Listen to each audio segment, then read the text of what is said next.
Assalamualaikum warahmatullahi wabarakatuh. Selamat siang Ibu Wikan selaku Kepala SMA Negeri 1 Belik. Terima kasih waktunya sudah meluangkan waktu untuk saya bisa wawancara dengan Ibu. Untuk mempersingkat waktu Ibu, langsung saja pada pertanyaan yang pertama Ibu, selama ini selaku pimpinan Ibu dalam mengidentifikasi kasus-kasus yang merupakan dilema etika atau bujukan moral itu bagaimana? Cara saya melakukan identifikasi kasus-kasus yang merupakan dilema etika atau bujukan moral adalah dengan berprinsip pada kebenaran atau kebajikan lawan kesalahan atau kejelekan. Kasus yang termasuk dilema etika itu apabila ada dua kepentingan yang sama-sama benar atau sama-sama mengandung nilai kebajikan. Sedangkan kasus yang tergolong bujukan moral itu apabila mengandung dua kepentingan yang saling bertolak belakang antara kebenaran melawan kesalahan. Jadi, paradigma pemikiran yang dialami dalam situasi dilema etika itu adalah antara individu lawan masyarakat, rasa keadilan lawan rasa kasihan, kebenaran lawan kesetiaan, dan jangka pendek lawan jangka panjang. Terima kasih Ibu. Yang kedua ini Bu, bagaimana Ibu menjalankan pengambilan keputusan di sekolah Ibu, terutama dalam kasus-kasus di mana ada dua kepentingan yang sama-sama benar atau mengandung nilai-nilai kebajikan? Dalam pengambilan keputusan di sekolah yang terkait dengan kasus-kasus dilema etika, saya memiliki kecenderungan pada pemikiran kita harus banyak melakukan itu demi kebaikan orang banyak, dan juga menjunjung tinggi prinsip-prinsip atau nilai-nilai yang saya yakini selama ini dengan melakukan apa yang saya harapkan orang lain juga melakukan kepada saya. Namun semua ini tidak lepas dari prinsip berpikir berbasis nilai akhir atau berbasis peraturan maupun berbasis rasa peduli. Baik Ibu, kita masuk ke pertanyaan ketiga Ibu. Langkah-langkah atau prosedur seperti apa yang biasa Ibu lakukan selama ini dalam menghadapi kasus-kasus tersebut? Sesuai dengan ilmu yang saya peroleh saat saya mengikuti pendidikan guru penggerak angkatan pertama, bahwa ada 9 langkah di dalam pengambilan keputusan, yaitu yang pertama, kita harus bisa mengenali bahwa ada nilai-nilai yang saling bertentangan dalam situasi dilema etika. Kemudian yang kedua, kita harus bisa menentukan siapa saja yang terlibat dalam situasi ini. Kemudian yang ketiga adalah kita harus mengumpulkan fakta-fakta yang relevan, yang lengkap, dan fakta-fakta yang dapat dipertanggungjawabkan dengan situasi yang seperti ini. Kemudian yang keempat, kita harus melakukan pengujian benar atau salah melalui uji legal, uji regulasi, uji intuisi, uji halaman depan koran, dan uji panutan atau idola. Sedangkan langkah yang kelima, kita harus melakukan uji paradigma benar lawan benar dengan menggunakan 4 prinsip paradigma tadi yang saya sampaikan. Dan yang keenam adalah melakukan prinsip revolusi. Yang ketujuh, ini hal yang sangat penting dilakukan, kita harus melakukan investigasi opsi trilema. Dan yang kedelapan, baru kita bisa membuat keputusan. Nah, setelah membuat keputusan, maka kita harus melakukan tinjauan ulang terhadap keputusan yang kita ambil dengan melakukan refleksi. Gitu ya. Ini Bu, selanjutnya hal-hal apa yang selama ini Ibu anggap efektif dalam pengambilan keputusan pada kasus-kasus tersebut? Hal-hal yang saya anggap efektif di dalam pengambilan keputusan pada kasus dilema etika adalah kemampuan mengidentifikasi nilai-nilai yang bertentangan dan mengumpulkan fakta yang sebanyak-banyaknya dan selengkap-lengkapnya, untuk kemudian kita juga harus melakukan opsi trilema. Artinya kita harus mencari opsi-opsi lain di luar dua opsi yang kita hadapi atau fakta-fakta yang kita hadapi. Di sini kemungkinan akan adanya win-win solution. Selanjutnya ini Bu, tentu dalam pengambilan keputusan tersebut kan banyak sekali tantangan. Kira-kira apa yang merupakan tantangan menurut Ibu dalam pengambilan keputusan pada kasus-kasus tersebut? Hal-hal yang menjadi tantangan di dalam pengambilan keputusan pada kasus dilema etika menurut saya adalah terletak pada pengujian terhadap 4 paradigma pemikiran, yaitu individu lawan masyarakat, rasa keadilan lawan rasa kasihan, kebenaran lawan kesetiaan, maupun jangka pendek lawan jangka panjang. Gini Bu, selanjutnya ini pertanyaan ke-6. Ini kalau boleh tahu, ini dalam pengambilan keputusan yang mengandung dilema etika itu ada sebuah jadwal tertentu dalam sebuah penyelesaiannya, atau langsung menyelesaikan di tempat apabila ada kasus yang seperti itu. Bentuknya atau prosedurnya seperti apa yang Ibu jalankan selama ini? Dalam menyelesaikan kasus dilema etika, saya akan melakukan skala prioritas berdasarkan sifatnya, baik berdasarkan waktu, kepentingan sekolah, dalam hal ini adalah terkait dengan identitas dan kemajuan sekolah, maupun kepentingan atau kebutuhan belajar murid, terlebih lagi jika menyangkut keselamatan seluruh warga sekolah. Maka di dalam penyelesaian kasus dilema etika ini, saya juga harus membuat jadwal tertentu, atau juga bisa jadi harus menyelesaikan di tempat, artinya melihat situasi dan kondisi saat itu berdasarkan skala prioritas yang saya sebutkan tadi. Terima kasih Ibu. Ini Bu, selama ini untuk mempermudah menyelesaikan pengambilan keputusan dalam kasus-kasus dilema etika, adakah faktor atau seseorang yang selama ini membantu mempermudah dalam pengambilan keputusan tersebut? Yang selama ini mempermudah atau membantu saya dalam pengambilan keputusan mengenai kasus dilema etika adalah tersedianya data yang lengkap dan detail. Misalnya, apa yang terjadi di awal situasi, bagaimana hal itu terkuak, dan apa yang akhirnya terjadi, siapa berkata apa pada siapa, kapan mereka mengatakannya. Data-data tersebut itu sangat penting untuk kita ketahui, karena dilema etika tidak menyangkut hal-hal yang bersifat teori saja, namun ada faktor-faktor pendorong dan penarik yang nyata, di mana data yang mendetil akan bisa menggambarkan alasan seseorang untuk melakukan sesuatu, dan kepribadian seseorang itu akan tercermin dalam situasi tersebut. Hal yang juga penting di sini adalah kemampuan analisis terhadap hal-hal apa saja yang potensial yang akan terjadi di waktu yang akan datang.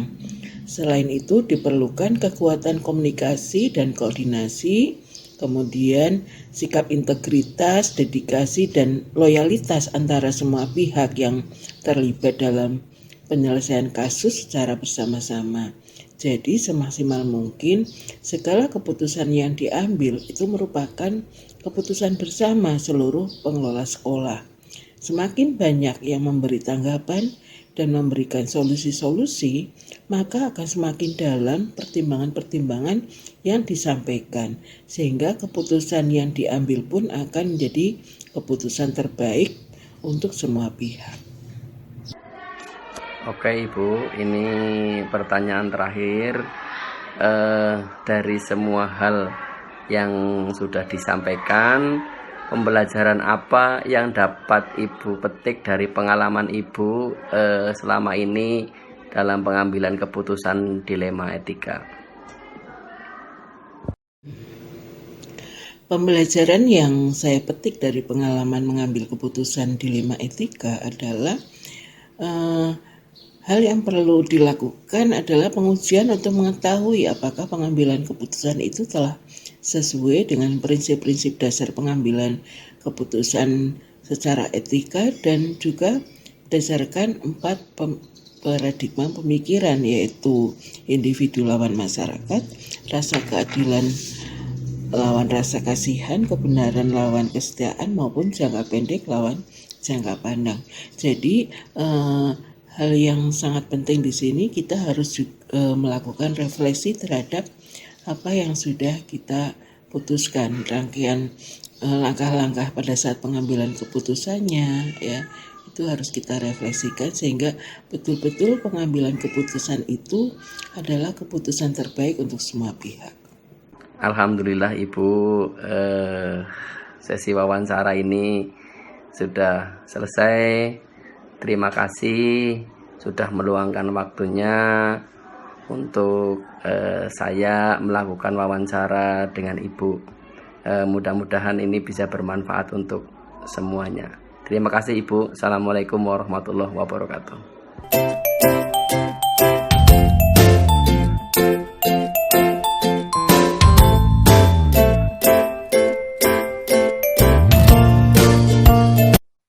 Assalamualaikum warahmatullahi wabarakatuh. Selamat siang Pak Fitra Dedi.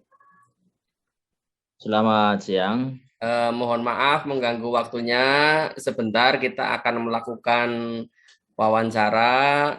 Saya sebagai calon guru penggerak angkatan kelima dari Kabupaten Pemalang akan memenuhi tugas demonstrasi kontekstual 3.1.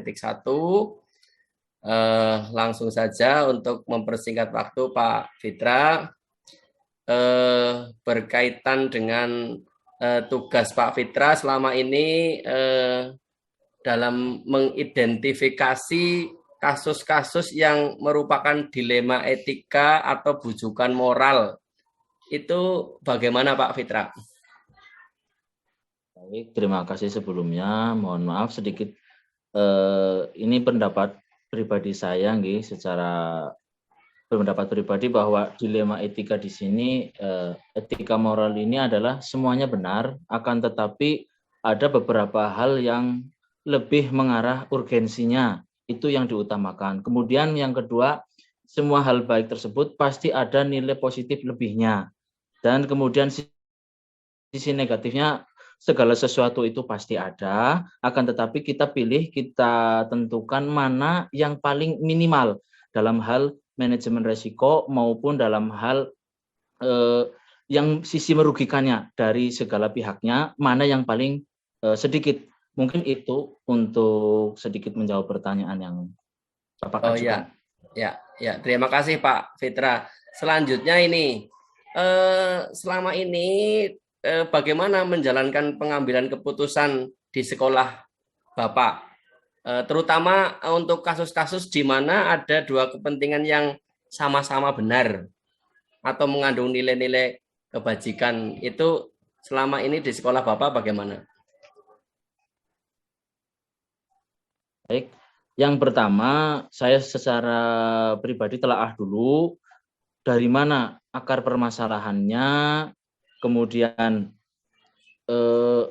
apa manfaat terbesar dari hal tersebut. Kemudian di sisi lain, saya tetap berkolaborasi ke semua stakeholder yang ada di sekolah, baik dari sisi moral, kemudian sisi religius, khususnya guru agama, kemudian dari sisi sosial, berarti kami memberikan atau meminta pertimbangan masukan-masukan dari komite, terutama komite itu adalah warga sekolah, lingkungan sekolah yang mengenal jauh lebih dekat kepada sisi keluarga dari baik dari sisi guru maupun dari sisi siswa. Kemudian kami kolaborasikan juga dengan berbagai pendapat dari warga sekolah, terutama dari Bapak Ibu guru di sekolah kami, agar bisa memberikan keputusan yang terbaik gitu. Kemudian ini Pak Fitra, langkah-langkahnya atau prosedurnya seperti apa yang dilakukan selama ini? Yang pertama pasti dari sisi kepala sekolah dulu harus mempunyai gambaran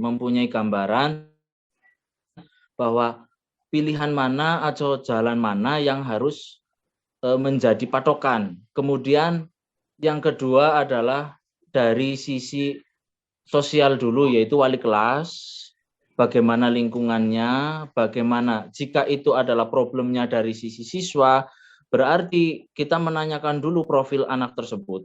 Bagaimana kesehariannya, bagaimana pada saat proses pembelajarannya. Kemudian yang kedua adalah guru mapel yang terkait, yang paling mendekati adalah di sini karena kami di sekolah dasar, maka menjadi bahan pertimbangannya adalah guru agama. Karena sisi religi tersebut kami itu sering. Di sisi lain ada juga istilahnya madrasah tapi di sekolah. Setelah selesai sekolah adalah evaluasi dari sisi akhlak. Itu kita menjadi pertimbangan. Kemudian yang kedua adalah semua guru yang terkait dengan anak tersebut ataupun yang berkaitan, yang tahu dengan profil anak tersebut, kita tanyakan. Kemudian yang terakhir, jalan terakhir adalah orang tua. Orang tua kita hubungi, kita beri edukasi, kemudian kita beri masukan apa yang terjadi pada anak tersebut. Mungkin itu langkah-langkahnya. Oke, terima kasih sudah ada 3 pertanyaan yang Bapak jawab dengan baik dan sangat jelas menurut saya. Ini selanjutnya yang pertanyaan keempat ini Bapak. Hal apa saja yang selama ini Bapak anggap efektif dalam pengambilan keputusan dalam kasus-kasus tersebut? Yang pertama, sudah pasti dalam diri saya selaku kepala sekolah itu mempunyai patokan jawaban yang kuat dengan berbagai dasar, dan jika pun ada yang menanyakan punya argumen serta penjelasan yang kuat. Sehingga ketika kami memberikan keputusan itu, pertanyaan ataupun pendapat dari orang lain itu memperkuat apa yang sudah menjadi patokan dari saya. Kemudian yang paling menurut saya paling efektif, kemudian paling mengena itu adalah kolaborasi jawaban dari guru-guru kami. Karena guru-guru kami itu lebih mengerti tentang karakter peserta didik di sekolah kami, sehingga itu adalah menjadi tolok ukur yang kuat kepada saya. Karena saya tidak berhadapan langsung kepada murid, maka pendapat ataupun masukan dari para bapak ibu guru lah yang menjadi tolok ukur utama kepada saya dalam pengambilan keputusan tersebut. Begitu kurang lebih. Ya, betul sekali. Kemudian ini selama ini tantangannya seperti apa, Pak? Tantangannya terkait dengan pengambilan keputusan yang mengandung dilema etika itu selama ini tantangannya seperti apa? Baik, sebagai contoh, misalkan ini dari sisi guru. Kalau tadi dari sisi siswa, misalkan ada salah seorang guru yang sering datang terlambat. Nah, dalam suatu hari saya menegur, menanyakan, tapi menurut saya jawaban tersebut itu masih subjektif, karena kadang guru tersebut memberikan jawaban yang sekedar menjawab karena mungkin alasannya ini, alasannya itu. Nah, karena saya merasa kurang nyaman, kurang puas dengan jawaban tersebut, saya menanyakan dari berbagai kalangan, dari guru yang pertama, guru yang kedua, dan mereka pun memiliki jawaban yang beragam. Lah, di sini saya merasa perlu merasa jawaban yang lebih kuat karena semua jawaban dari Bapak Ibu guru yang kami tanyakan pun bisa dikatakan semuanya benar dan semuanya logis.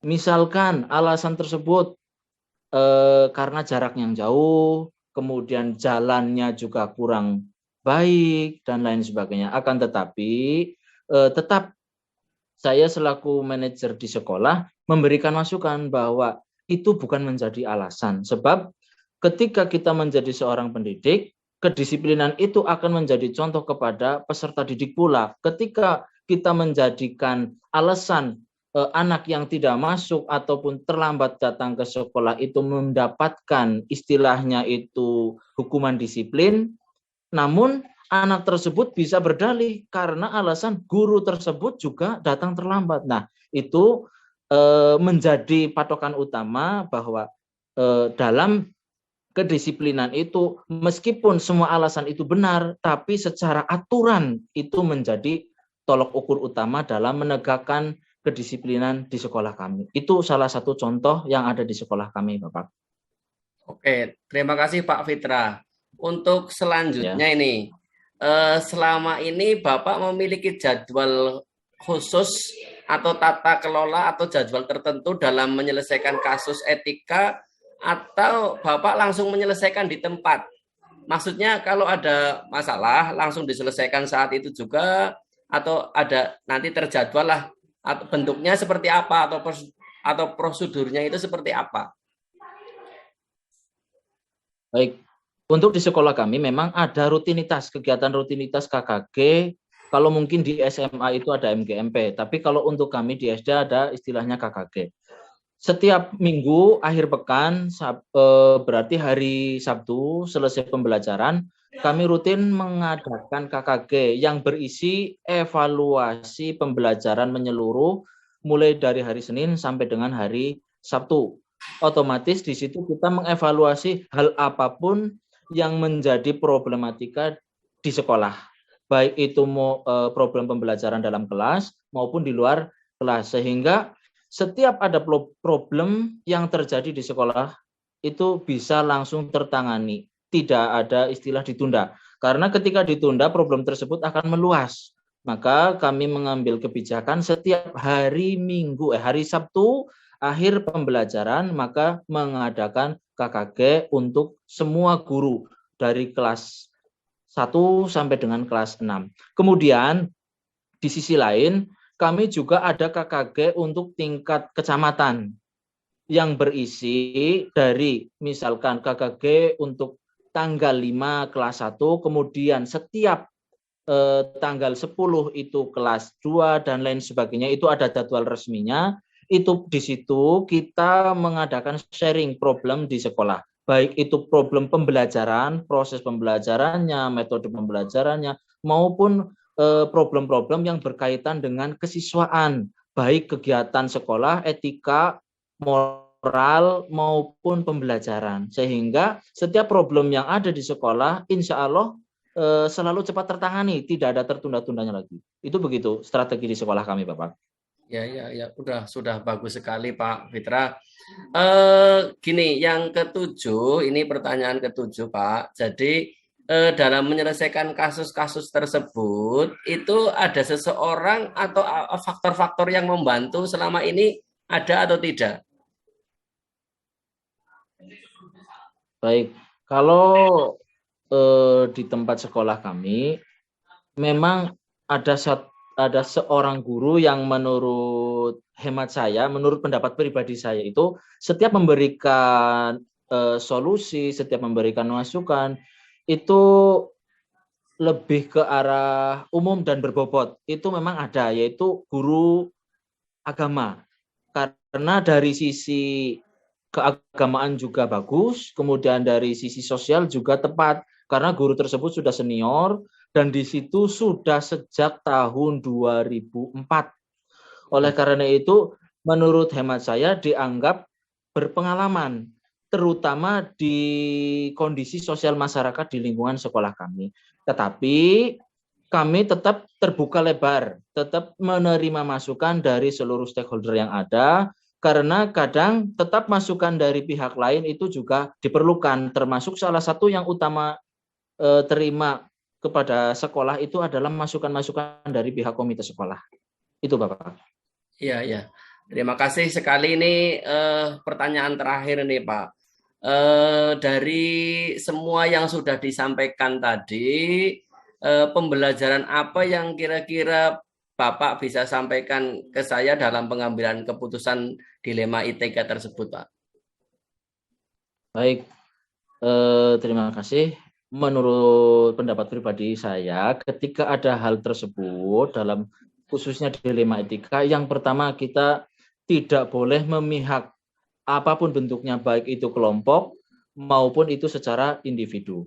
Kemudian yang kedua, kita telaah dulu dari sisi negatif. Dari sisi negatif mana yang paling sedikit, yang paling minim dalam hal resiko. Kemudian yang kedua sisi positifnya tentu pilihlah hal positif tersebut yang paling besar positifnya dan manfaatnya kepada orang yang jauh lebih besar itu. Kemudian yang selanjutnya yang keempat adalah selalu terbuka, selalu berpikir terbuka, open minded terhadap segala masukan baik dalam bentuk itu dari diri anak, dari peserta didik, dari guru, kemudian komite maupun dari orang tua tersebut. Karena masukan tersebut menjadi acuan utama dalam memberi atau mengambil keputusan yang bersifat sulit ditentukan. Karena semuanya itu benar, maka kita harus teliti, kemudian dari segala sisi harus kita terima masukannya. Mungkin itu salah satu yang perlu kita pertimbangkan dalam pengambilan keputusan. Gitu Bapak. Ya, terima kasih sekali sudah ada 8 pertanyaan yang dijawab dengan baik. Terima kasih atas waktunya. Mohon maaf mengganggu pekerjaan Bapak. Mudah-mudahan ini kita bisa ketemu darat ya, tidak hanya online seperti ini, sehingga kita bisa menggali lebih jauh. Saya bisa belajar lebih jauh dari Bapak terkait dengan pengambilan keputusan dilema etika. Terima kasih Bapak. Kami mohon maaf sekali lagi dan izin pamit. Terima kasih. Assalamualaikum warahmatullahi wabarakatuh. Waalaikumsalam warahmatullahi wabarakatuh.